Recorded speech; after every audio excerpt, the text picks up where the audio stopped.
you want to check out Roland Martin Unfiltered?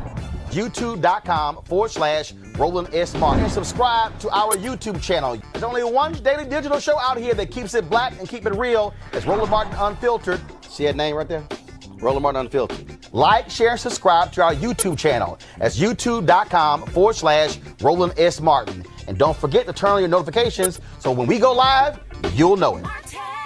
So Martin, how you doing? Doing pretty good. How are you doing? All good, all good. Obviously, we're here, the King Center. What does this facility, this organization, mean to you when it comes to your father's legacy and that of your mother?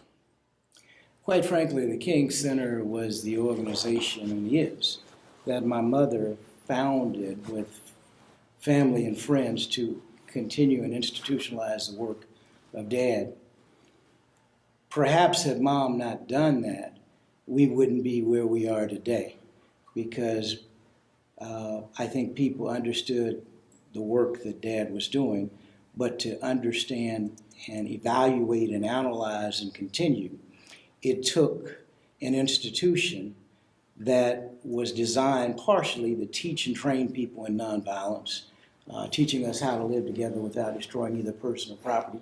Obviously, we haven't learned that lesson. But also, Mom and a team of people, along with Stevie Wonder and a host of others, it had to be the United States Congress that voted on it, but they were lobbied by a number of people. And of course, Stevie played a huge role in making sure there was a King holiday. So I think there were a confluence of things that created not just the center. I mean, I just think it's remarkable when you think about the fact Dad was killed on April 4th, just about now 50 years ago, just a few weeks from now. And in June of 1968, this organization was created. The vision of what it was going to be was created at that point. It takes you sometimes several years to plan institutions like this. So it was revolutionary, in my judgment, the leadership of my mom and her team to put this institution in place. And here it stands 50 years later. And while I would say the organization has done great work, we've not scratched the surface yet of what can become, the nation and world to become. Legacy can mean any number of things to a lot of people. Are you happy or satisfied with how your dad's legacy has been defined? No. And I take some responsibility, as others who are keepers of the dream should. And what I mean by that is our society and maybe mainstream media have sanitized who Martin Luther King Jr. was. And as a result, people really don't truly know. They understand the essence through the I Have a Dream speech, but you know, there are hundreds of speeches of Dad's that people have not dissected. And certainly between the latter years, 65 on, you know, Dad was hated. I mean, you know, he became the darling once he was dead and couldn't lend his voice. Then everybody, oh, we love Dr. King.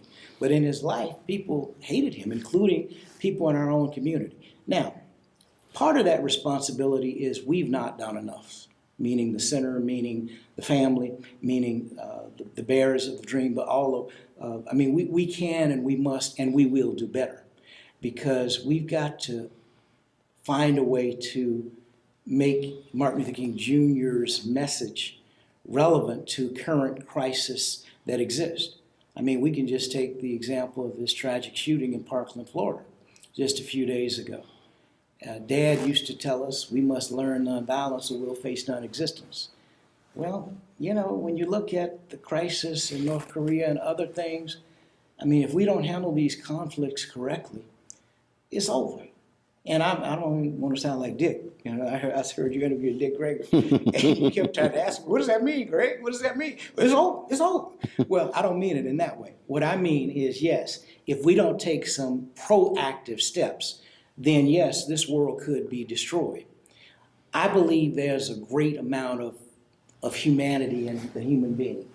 I think right now, this particular moment, these children in Florida are showing us that look, this is wrong, we're going to get something done about it. Up to now, we hadn't done anything. That's one issue, but there are hundreds of issues that we must address. Then we must address it in our own community, because we are constantly in our cities wiping each other out, because we've been taught and programmed to hate ourselves. And until we learn to go back to the basic tenets of love, which is what Christ taught, which is what Dad taught, which is what Gandhi taught, which is what the Dalai Lama taught, and so many others, we're not learning that message. So as it relates to Dad's being sanitized, we got to change that. I frequently say this in speeches. I've said it on television, I've said it on the radio, and so I have no problem saying to you that the issue that I have is that your father has become what I call America's civil rights mascot. That he's treated as sort of this bobblehead figure that, wanted everybody to love each other, didn't want there to be friction, that he was, and when you hear folks describe him, it is as if the radical revolutionary that he was, didn't exist today. He was just this mild, meek-mannered, just go along to get along guy, and it's going to all work out. And then when you see politicians, and for me not to focus on any one party, but when you see a Speaker Paul Ryan, when you see other members of Congress, when you see a Donald Trump, when you see these folks make these statements and send these tweets out, and you're going, but every policy position you have is 100% against exactly what he stood for. It ticks me off. How does it make you feel? Well, beyond angry. I mean, it's everyone has found a way to try to use Dad for their own purposes. And I might add another dynamic that I'm sure you are aware of, but maybe some of the listeners are not. And that is, he wasn't killed because he was organizing folks to be able to sit in the front of a restaurant and go to a movie theater. He was killed because he talked about a radical redistribution of wealth. He understood the whole 1% scenario that we are embraced with now. 1% of the population controls 40–50% of the wealth, and we're headed in that direction. That is a remedy for disaster and destruction. And all he was saying is we got to find a better way to create opportunity so all boats are lifted. And because he said that, that's when they said, and he was getting traction with whites, because the Poor People's Campaign was not a black effort. It was blacks and whites and Latinos and certainly all poor communities. And so he was right on point. That's a radical Martin Luther King Jr. that we don't talk about. And the war in Vietnam, that was one of the things that every leader who was supportive of him after he came out against the war, because President Johnson had signed and gotten past the Civil Rights Act and the Voting Rights Act of '65, but yet Dad was looking at it from a moral standpoint. This is wrong and unjust, and it will not serve us, and it is not right. And so those are all the things that made people hate him. So when I hear people, I'm grateful that people would attempt to utilize his words. But it's always the context that's very perplexing and confusing and insensitive. And so what we need to do is we need to have total education about who Martin Luther King Jr. was. Maybe if they truly understand that, maybe they won't use it in that way. You talked about him being assassinated. I've always said there's absolutely no coincidence that it was 1 year to the day that he gave the speech at Riverside Church Beyond Vietnam. Mm-hmm. I just don't believe there's any coincidence. I think that was a message. Well, certainly that was part of the message. I certainly, and see, that's a whole complicated set of circumstances, because again, you know, the mainstream media wants you to believe that James already killed Dad. That's a different issue than what you're talking about. No, but I'm asking you about that anyway, but go ahead. But what we need to look at is not who, but what. What created the climate? What climate was in this nation? In fact, that's really part, we have allowed a climate, because we can change this as Americans. and others from around the world. We've allowed this climate of violence to persist and be risen to the top. I mean, many movies that we go to see are violent. Many of the cartoons used to be violent. They're better now. And certainly all of the video games, 7 out of 10 of them are about blowing up something, shooting something. You wonder why your society is violent? Because you're constantly programming it through your entertainment. And so the public has to demand something different or stop patronizing. And so I'm saying all that, though, to say, you know, the dad was prophetic about all of these issues. And the confluence is what got him killed. The primary issue was, yes, he was talking against the Vietnam War. And what people don't even realize, I mean, 50,000 people, soldiers, were killed. Their bodies were brought back, some of those, with poppy seeds. So you had the mob mad at Dad because they were putting heroin out in the community. People don't realize this or know this. Many people don't. You had certainly the politicians. The president was angry with Dad. I mean, in theory, President Johnson maybe should have come to his funeral, but he couldn't for a number of reasons. Then you had, racists just in general, the racist people, those people that existed in the nation who were angry. All of that confluence they all came together, and because of the speech, the war in Vietnam, beyond Vietnam, excuse me, he was killed. And, for me personally, that was the most traumatic incident in my life ever, losing a father publicly, along with the world. I mean, we saw it on television. In other words, I was sitting in our family room. We were all of us, I think all 4 of us. And it was flashed across the screen. Dr. Martin Luther King Jr. has just been shot. We rushed back to Mom's room to get some understanding. Well, what happened? And Mom was preparing to go because she had received a call, go to Memphis, from Andrew Young and Jesse Jackson. And so she actually was preparing to go. She got to the airport and the mayor of the city was walking toward her, and she could tell that the way he was walking there was not going to be good news. And he said to him, I'm sorry, Mrs. King, Dr. King did not survive. So she came back home to comfort us, the 4 of us, and explained to us in these words I remember, your father is gone home to live with God. I don't remember her saying he was assassinated. She never used that harsh language. He's gone home to live with God. You'll see him. But when you see him, he will not be able to hug and kiss you as he often did. But one day, you'll see him again. That was sufficient for me, but my siblings continued, the older ones, Yolanda and Dexter, continued to ask questions. I accepted what Mom said for the time being, although I was just kind of in a daze. I mean, it was like, well, what are we going to do? How are we going to make it without Dad? Our lives are ruined. When I talked to Bernice, she talked about not just losing him being assassinated, but the trauma of the next 6 years of losing your uncle, and she said, and grandmother being killed. She said, how can you drown? There's no water in your lungs. Then losing your grandmother being killed. And she said, I don't think people really don't understand that level of trauma, and then being fearful of your mother not coming home. And so from your perspective, talk about just what life was like in the aftermath of 68 forward, dealing with all of that. And you were how old when your father was assassinated? 10. So for you, this is 10 to 16. That's right. Well, first of all, it was, I'll characterize it this way. The trauma I experienced was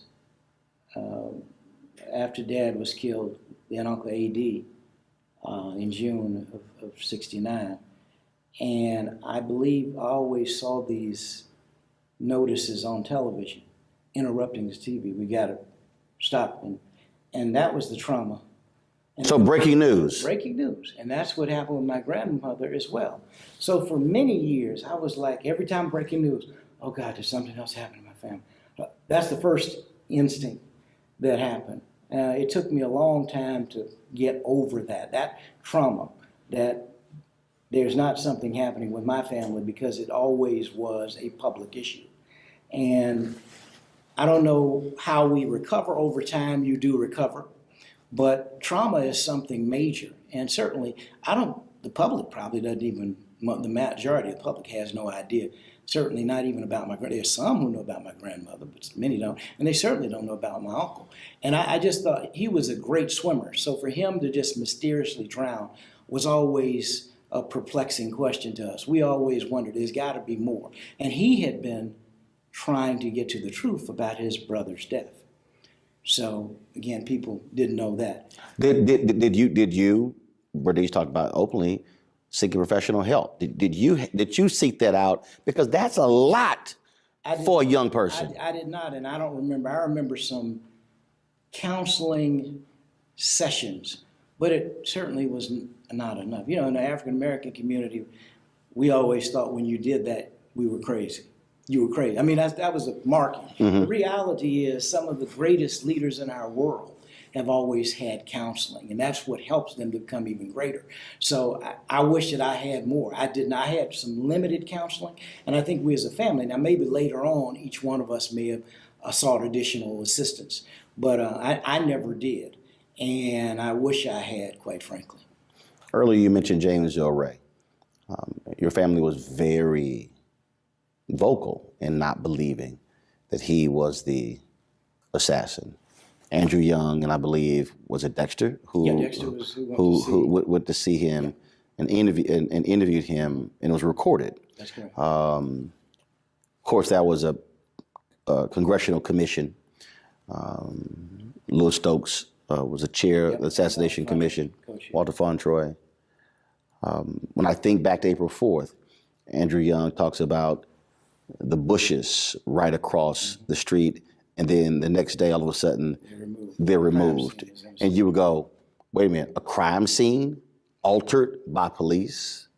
Do you still hold those feelings that we don't know the actual truth? Oh yeah, I'm not going to go out and take a trumpet and tell the people. If people want to know the truth, I know the truth. And what do you think? What's the truth?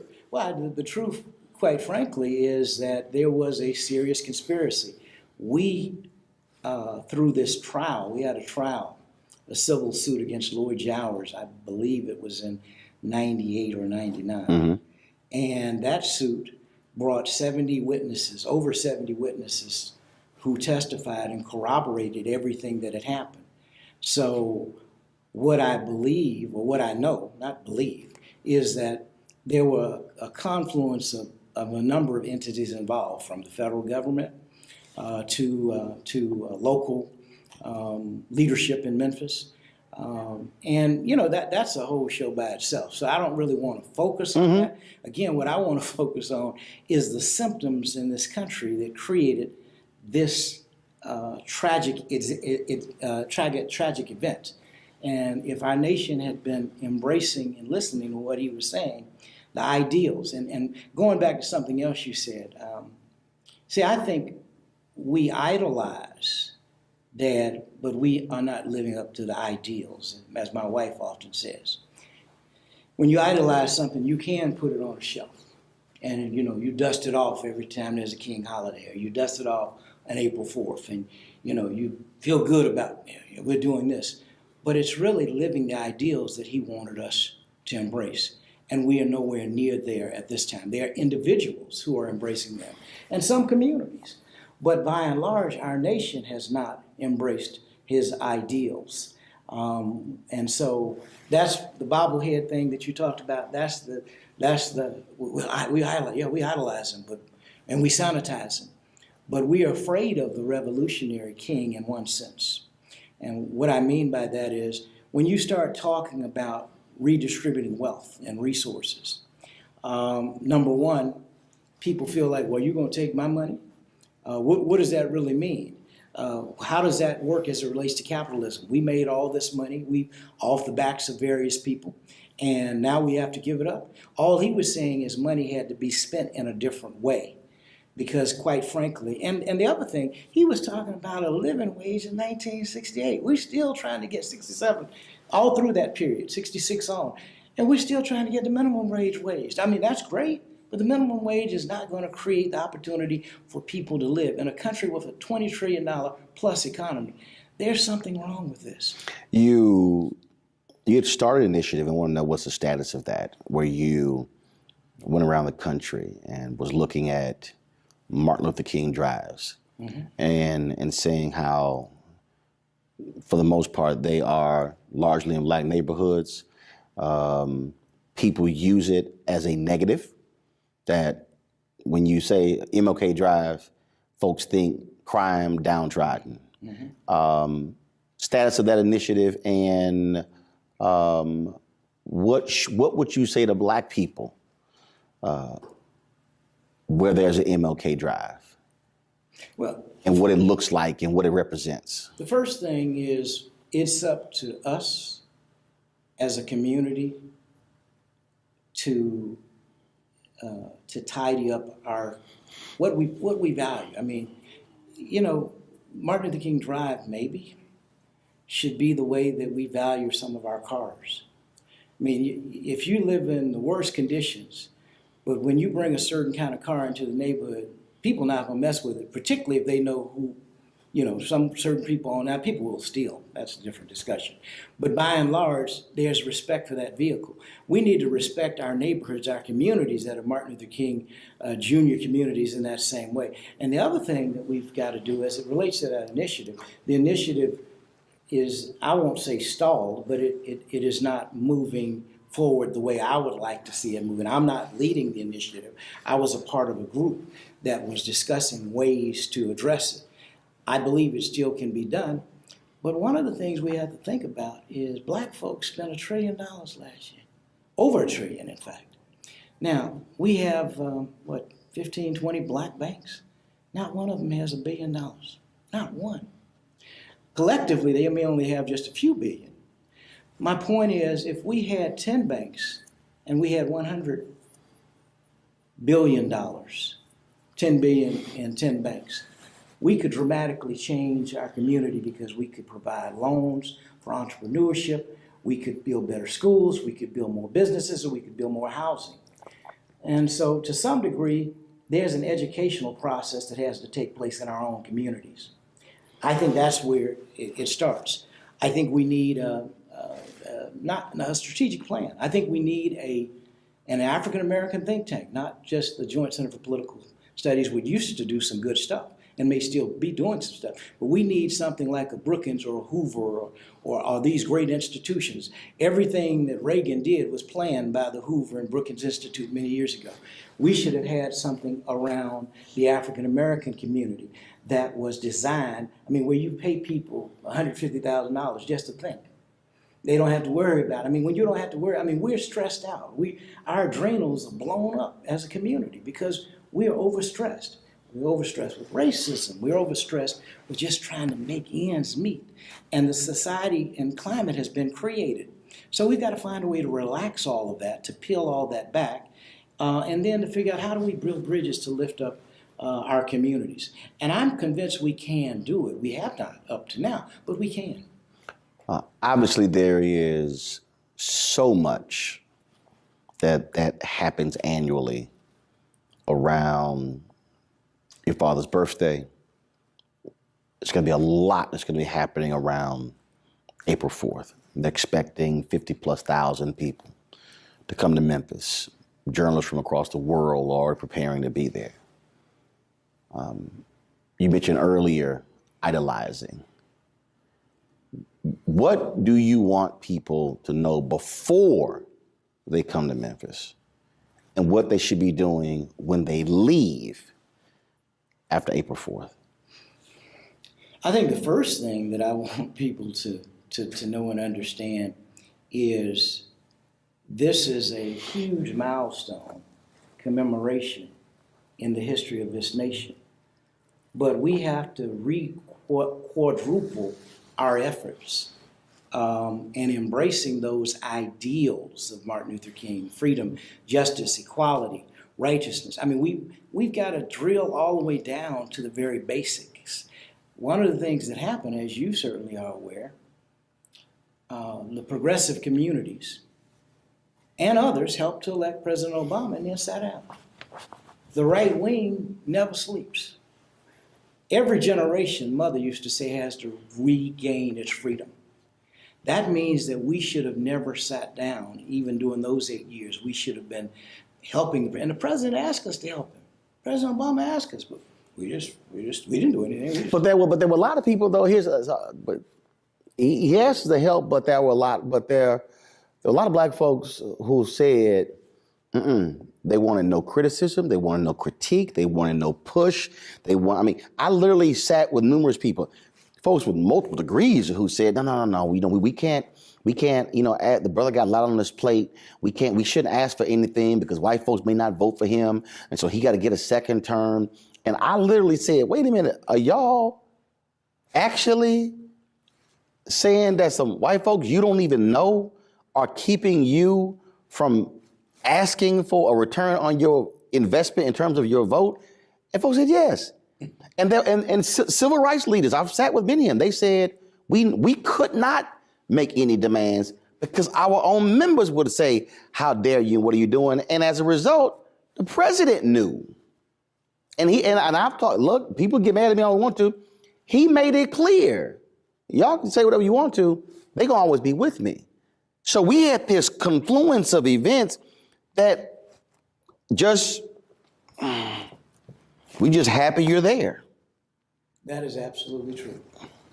And I think we all were very proud and did not want to embarrass and did not want, there were a few, Tavis and certainly Dr. Cornel West and a few others who were constantly challenging the president.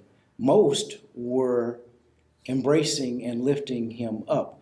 And I think we should have done both. That's what leadership requires. Here's what I said. What I've said is we focused on him being the first black president and forgot he was the 44th.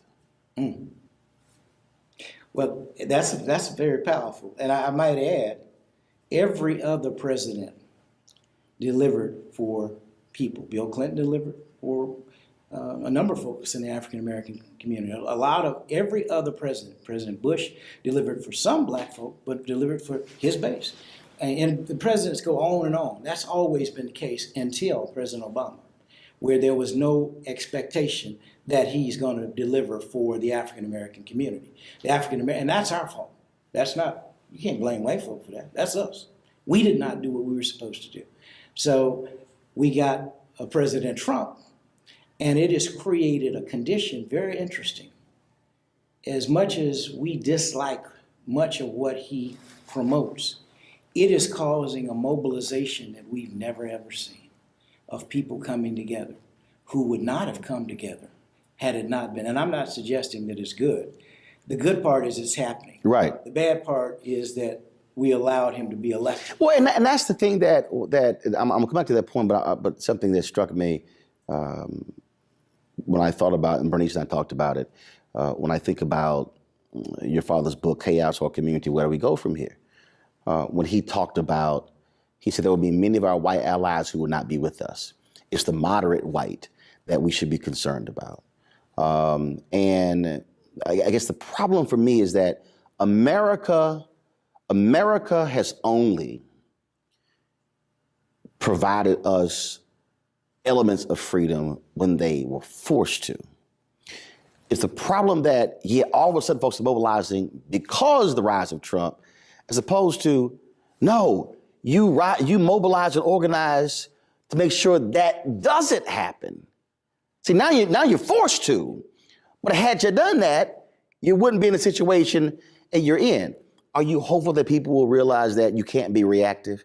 You can't just wait to you can't be like America, space shuttle blew up, might want to fix those O-rings, when we knew the problem existed before it actually happened. We wait for things to happen and then we react. That is definitely true, but I think there are a number of things, and that's one of the points that I want to raise Dad went to visit President Kennedy in '61 and asked him, do you have any civil rights initiatives that you are going to present? Oh, no. Well, you know, Dr. King, I'd love to, but I've got some other domestic priorities. So Dad and his team said, okay, we've got to precipitate a nonviolent crisis so that they have no choice. So they were proactive. We are not, you're right, we're not proactive. I don't know how you learn that when you are dumbed down as much as we have become. We've allowed mainstream media to dumb us down, whether it is a CNN or an MSNBC or a Fox or any of the others. Most of them have dumbed us down. Now, of course, you didn't do that. You did a great job. Well, unfortunately, the show got canceled, and for me, that's one of the issues for black networks. If we don't have our own daily news shows, we're not able to counter that and provide information. Right. And same for black newspapers, black radio. We've got to have our own communication apparatus. Well, and that's a frustration. Now, maybe through the social media outlets, it can be done, because even if the mainstream or traditional modes are not used, right, it's going to get out. The message is going to get out because it's too, I mean, social media is just, it's going to grow. It's going to probably overshadow mainstream at some point in the not too distant future. So I guess my higher point is all of us have an obligation. We abandon our obligation, certainly for those 8 years. And, you know, I think now, as you said, we're forced, but there's going to be something positive out of this. I mean, I've never seen in recent years young people mobilizing like they are because of Parkland. And this is across the country, not just. I mean, there have been sprinklings of it, particularly Black Lives Matter. We have to commend those brothers and sisters who are every day out here on the front line. I mean, the media may not cover it, but they're out there doing it. They're making a difference in communities. No, police brutality and misconduct has not stopped. In fact, I'll say that we did a march back for the 37th anniversary, I want to say in 2000, Sharpton and I, through the 37th anniversary of the March on Washington. We led that march, and we had over 100,000 people come to Washington, and the issue was police brutality and misconduct. We were about to get some things done, about a year and a half. Then in 2001, Bush came in. When Bush was in, 9/11 occurred. It re-empowered police. I mean, we were about to get responsible legislation. So we've got to go back to some of that. And then we've got to have community policing. We've got to have diversity, sensitivity, human relations training. We've got to have civilian review boards, because how are you going to investigate yourself? Police can't investigate it. I mean, they do it.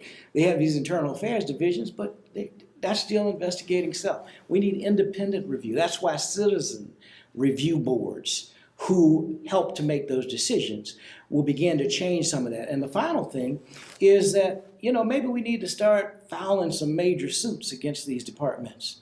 And we need to find a legal team to be able to lay it out, put it together, because that's the only thing that mainstream America understands, when you tamper with the money. You met with Trump before he was inaugurated. We're now more than a year after that. Your assessment of what he said in the meeting compared to what he's actually now done as president. Second part, should he be in Memphis April 4th? I don't know how you come to Memphis in hypocrisy. So here's what I'd say. First of all, President I talked about voter suppression. He talked about voter fraud.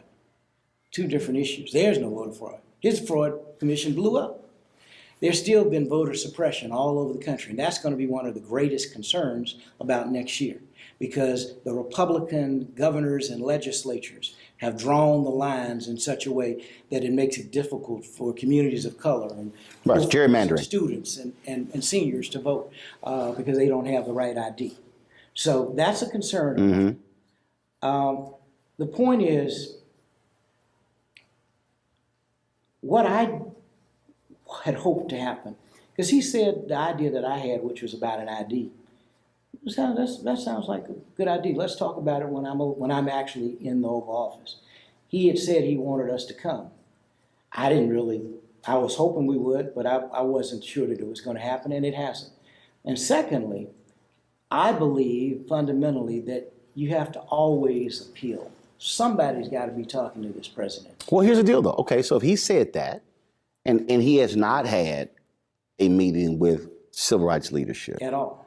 And he's been told that he's challenged on that. Well, here's the deal. Well, since he said it to you, will you publicly issue him the challenge to meet with civil rights leaders for a real substantive conversation, or even challenge him to do a listening session like he did with the Parkland folks? Yeah. I mean, and publicly challenge him to say, you said you want to do this more than a year in, where is it? Yeah.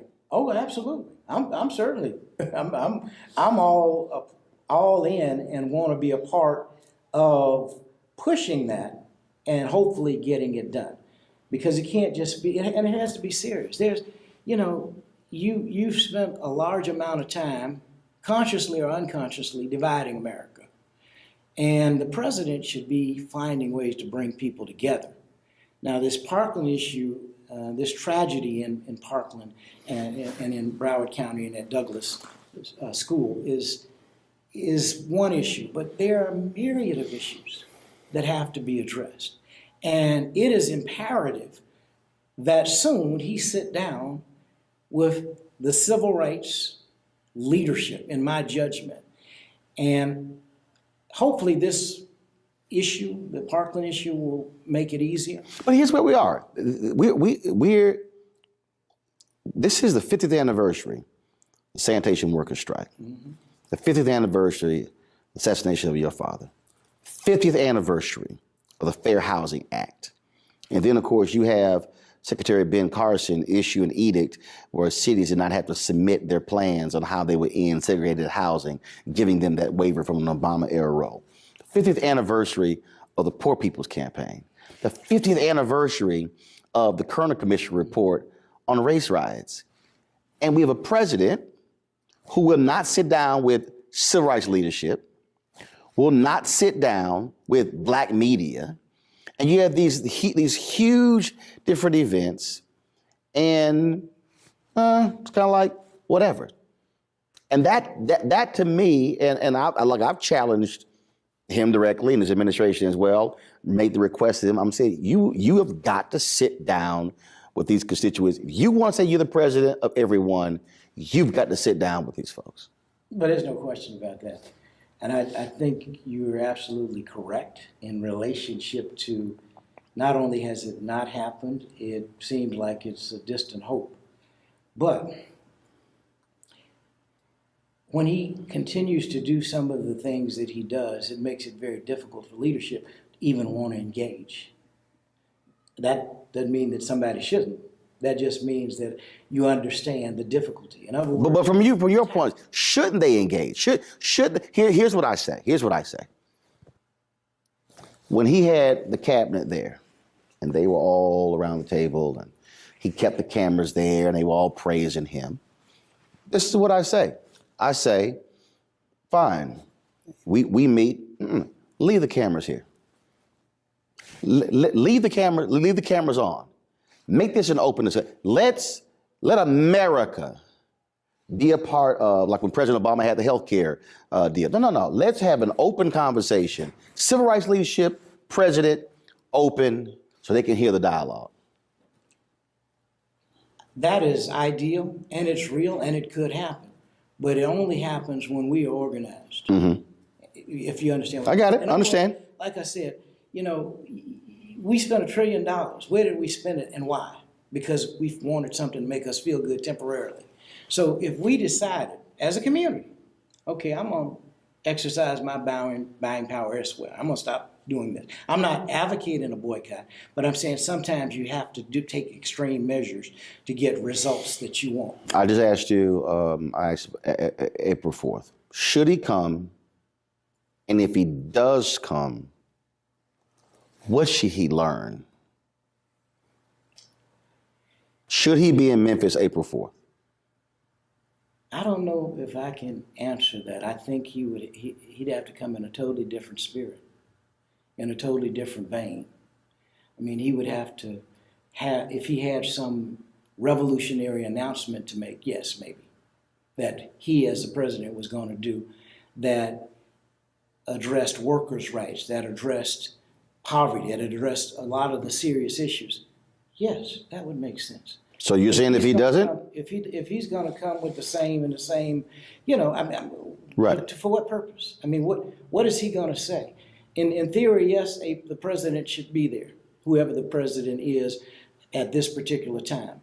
But this president, in my judgment, should only come if he has something profoundly that is going to change the complexion of what things he's done in the past have been. So you're saying I've learned, I think, because I want to create a unified America. So you're saying don't make this a checkoff event. Don't make it a photo op. Oh, it has to be substantive. Absolutely not. My father and others didn't die for this to be relegated to just something that you do as a photo op. There's serious work. There are people suffering all over this country. And not just black people, but black poor people disproportionately. We know there's a criminal system. It's not a just system. If it was just, it wouldn't be 60% and 70%, 80% African American, and then Latino and Hispanic, and then poor white folk. So there's no justice for African Americans by and large. If you have money and resources, yes, you can get decent counsel, and perhaps you can get some justice. But the system does not work. It's full. I mean, you got 2.5+ million people in jail. More people in jail in this country than any country on the planet. I mean, there's something wrong with that. That shows how, you know what I say? We're dysfunctionally functional. And you say, well, that's an oxymoron. Yes, it is. But the reality is the way we've conducted ourselves shows us we're dysfunctionally functional. That we got to change. You, out of your siblings, you're the only one with a child, daughter. Earlier you talked about caretakers of the dream. You have the King Center, King family, you have the Institute, Stanford, you have all these different entities out there. Folks are aware of back and forth between you and your brothers and sisters. How do you ensure that 50 years from now, it will be taken care of in good hands? Because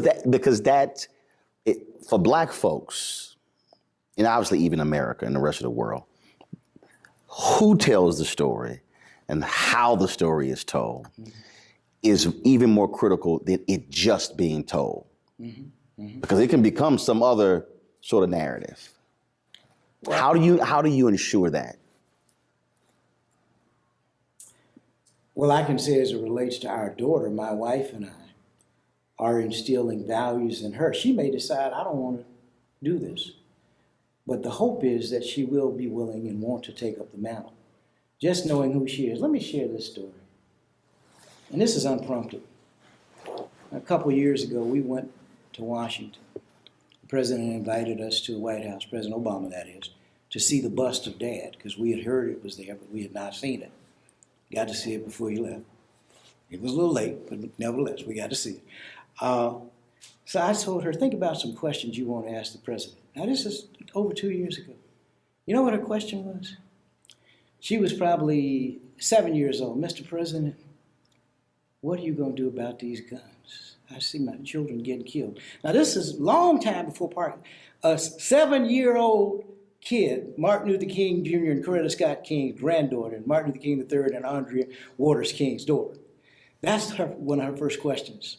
The next question, at a later point, she wanted to know, you know, she was petrified of what when he became president, what candidate Trump was articulating. She wanted to know, what are we going to do to stop this that is dividing our nation?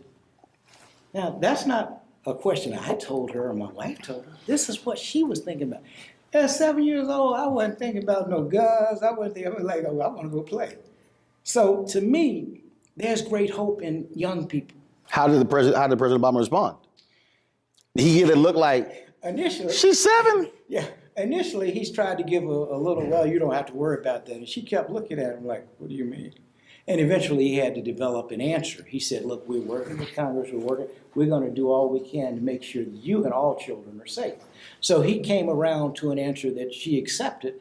But I just thought it was, it was quite amazing to me that at 7, this is what was on her mind. Because I certainly, at 7, wasn't there. So I have great hope. I'm not concerned about the legacy being preserved, because I'm sure Yolanda Renee, and she's going to develop a cadre of others to work with her, is going to do her part to make sure that her grandfather and grandmother's legacy lives eternally. For you, April 4th cannot be an easy date every year.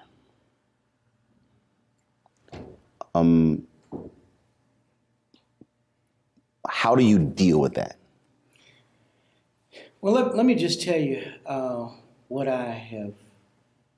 I first have to acknowledge the loss to my mother of her husband and my siblings, our father. That's the very first thing. That was a loss that cannot be replaced. But then I look further and I have to glean and understand that the nation garnered a message and an understanding of a movement. And that is, for example, if Dad had not been killed, well, probably we wouldn't be dealing with the things we're dealing with, first of all. We'd be at a different place. But had he been killed in a different way, it was the trauma, the traumatic way that he was killed, that I think makes his message, his movement, even more lasting. I think it would have been lasting regardless, because Dad was just connected. I wish that I had that level of connection that he had, not just to God, but to the universe and to human service. You say something like, if a man hadn't found something worth dying for, he isn't fit to live. And you do it. Now I may be willing to die for my child, my wife and my child, but I'm not ready to go. Most of us are not. But you have to be very poignant and strong. Figure out, you got to be willing to die for what you believe in. That's when people are very serious. Hosea used to say. Hosea Williams. Hosea Williams would say. I know, but for the folks who don't know, go ahead. I appreciate you sharing that. He was looking at a picture, Dad, and Hosea Williams was a complex man. He was a chemist, as you may know. But he was an agitator. He was, he had alcohol problems. He had all kind of things, all kind of flaws like we all do as human beings. And he used to attack my mom. And so I was going over there to deal with him. Say, now look, you say you love Dr. King, and I'm sure you did, but you're always attacking my mom. Dr. King's vision wasn't about no bricks and mortar. It was about feeding folk. Well, all of that is included. So what you're saying is not quite right. But I never got around to saying this because he looked up at this picture of Dad above his and he said, I love your dad. I never met a man like him. He said he did 2 significant things. He conquered the love of wealth and the fear of death. I said, my God. Say that again. He conquered the love of wealth and the fear of death. Now understand, when you don't really care about money, you know things are going to be all right, and you're not afraid to die, you're unstoppable. And that's the kind of spirit that all of us need if we want to address these critical issues today. Not being afraid of what people are going to say or who's going to follow us, particularly if you know you're standing on justice.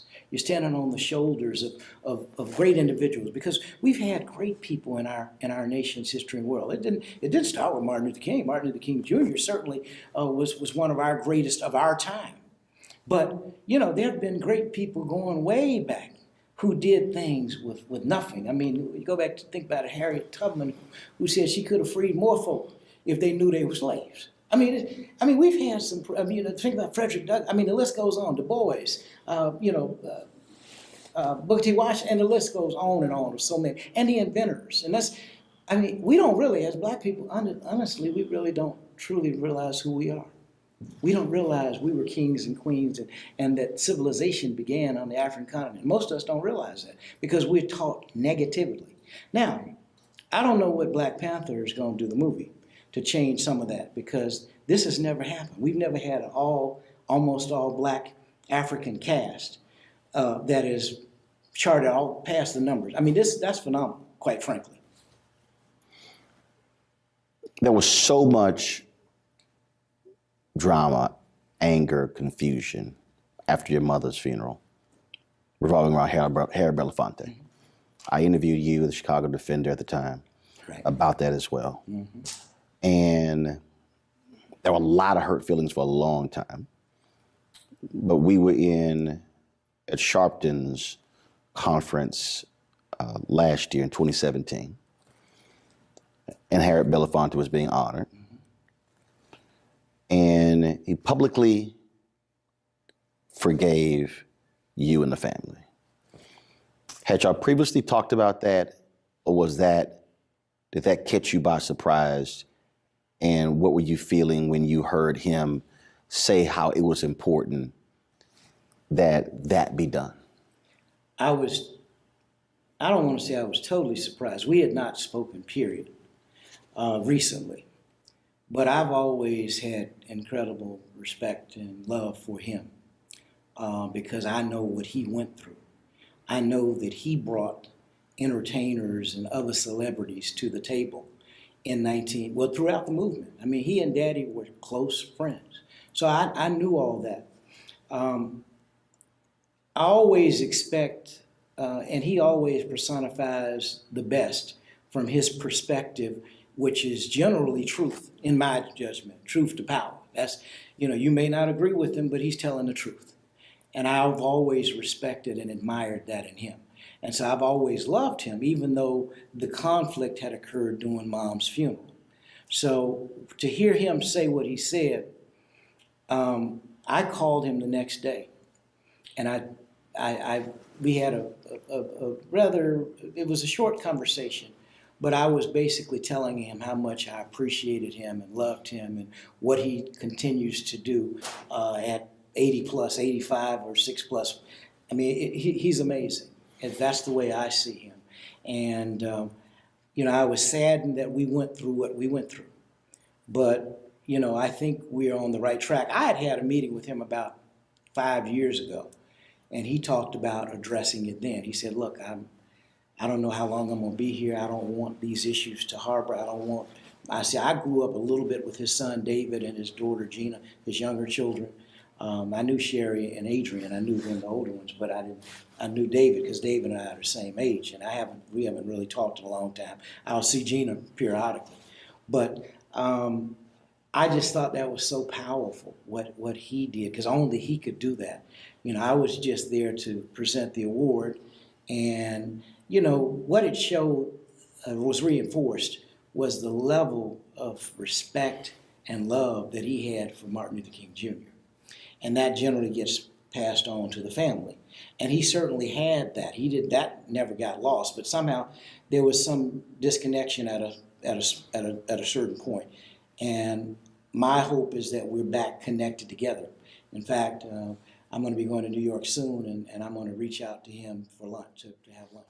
You want to support Roland Martin Unfiltered? Be sure to join our Bring the Funk fan club. Every dollar that you give to us supports our daily digital show. There's only one daily digital show out here that keeps it black and keep it real. It's Roland Martin Unfiltered. Support the Roland Martin Unfiltered daily digital show by going to RolandMartinUnfiltered.com. Our goal is to get 20,000 of our fans contributing $50 each for the whole year. You can make this possible. RolandMartinUnfiltered.com.